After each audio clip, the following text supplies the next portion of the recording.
Gemini టెలివిజన్లో afternoon break time ఉండేది. ఉమ్, తను సాక్షి టీవీలో న్యూస్ చదువుతుండేది.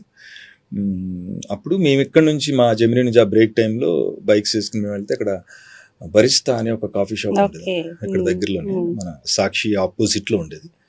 మా బ్రేక్ టైం మేము వచ్చేవాళ్ళం, వాళ్ళ బ్రేక్ టైం కాదు, నేను, చందు, మా యాంకర్స్ శరవణ అని ఒక అతను, ఉమ్, వాళ్ళు అప్పుడు ఈవిడ మన అనసూయ, ఇంకా ఇంకో వచ్చేవాళ్ళ పేర్లు గుర్తులేవు, సారీ, బట్ అనసూయ బాగా క్లోజ్ కాబట్టి మేము అందరం కూర్చుని ఆ కాఫీలు ఏవి తాగిన కాసేపు ఇష్టపడి మా ఛానల్ ఇది, మీ ఛానల్ అది, మీ న్యూస్, మాది ఎంటర్టైన్మెంట్, నేను ఇవాళ ఇంటర్వ్యూ ఏంటి, రేపు ఏంటి. ఉమ్, అనసూయ గారికి బాగా తనకి ఇంట్రెస్ట్ ఏంటంటే ఎంటర్టైన్మెంట్ ఛానల్లో ఉండాలి. అప్పుడు తను ఫిల్మ్ న్యూస్ లాంటివి ఏదో చదువుతాను, న్యూస్ యాంకర్గా ఉన్నారు.